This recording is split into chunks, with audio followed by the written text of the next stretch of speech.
This video clip is to explain a little bit about something we call mindfulness.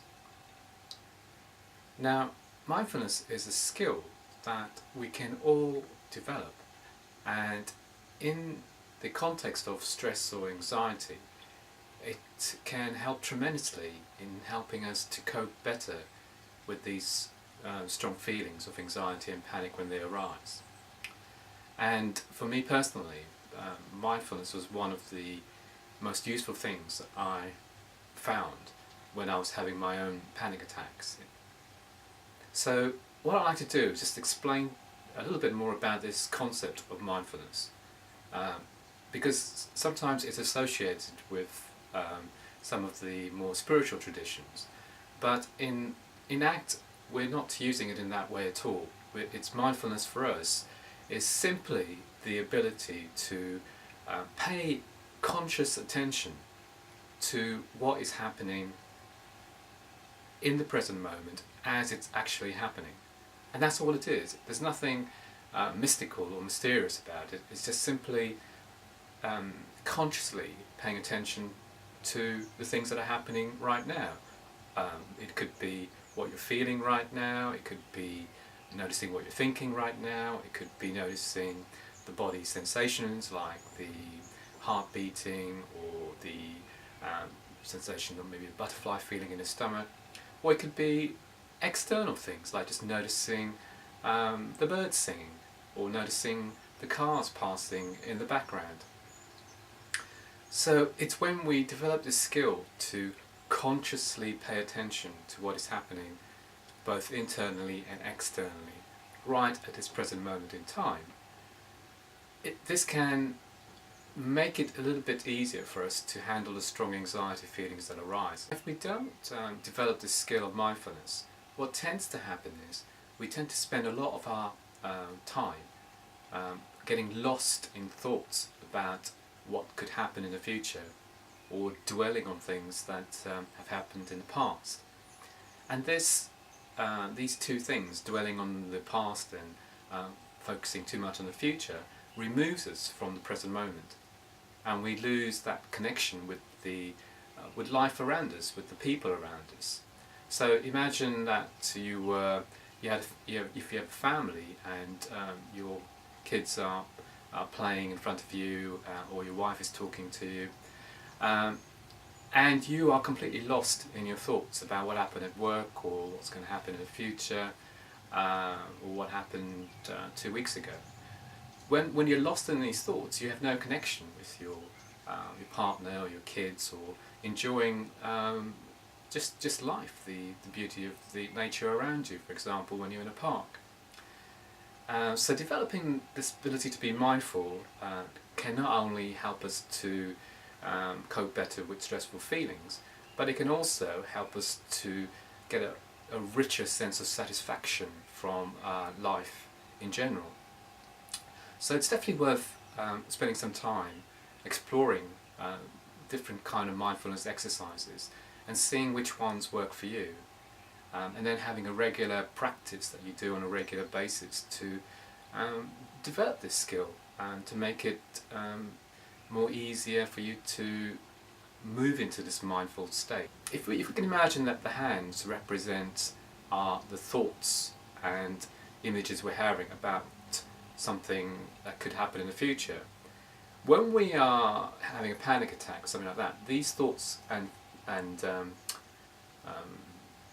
images seem to be very, very close to us. So we're totally caught up in them, and we sort of lose like a sense of connection with the outside world. We lose consciousness with the sounds around us, the people around us, the events around us.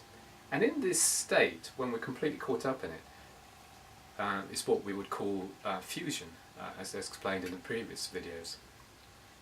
And in this state of fusion, the thoughts seem incredibly real, incredibly certain, as if they are definitely happening, and they're definitely happening right now.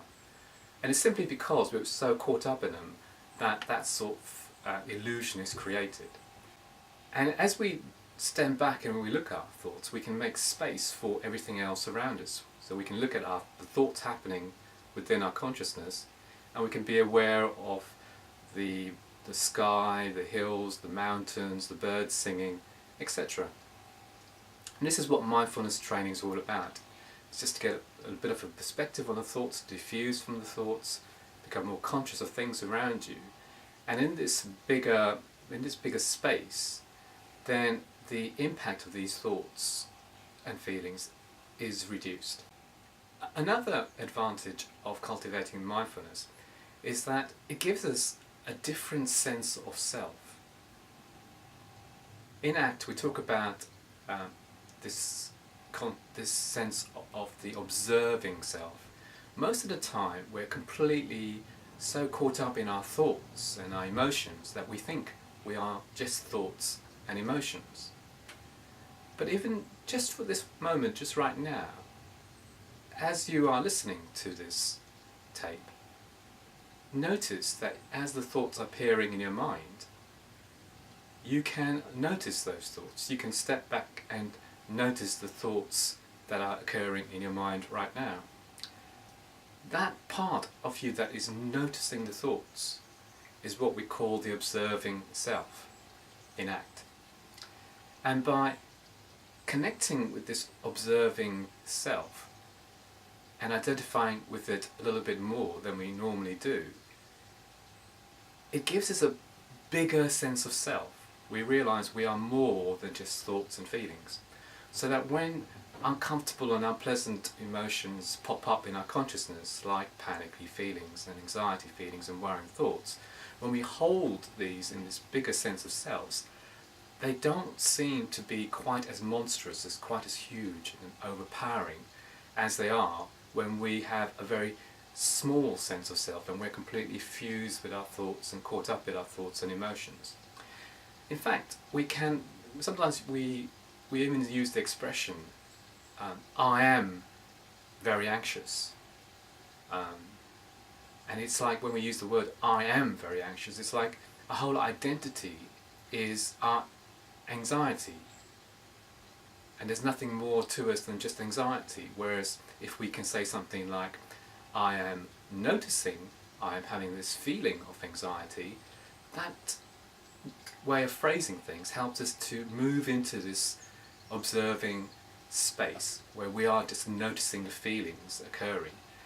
And by holding it in this space, it makes it a little bit easier to be with it.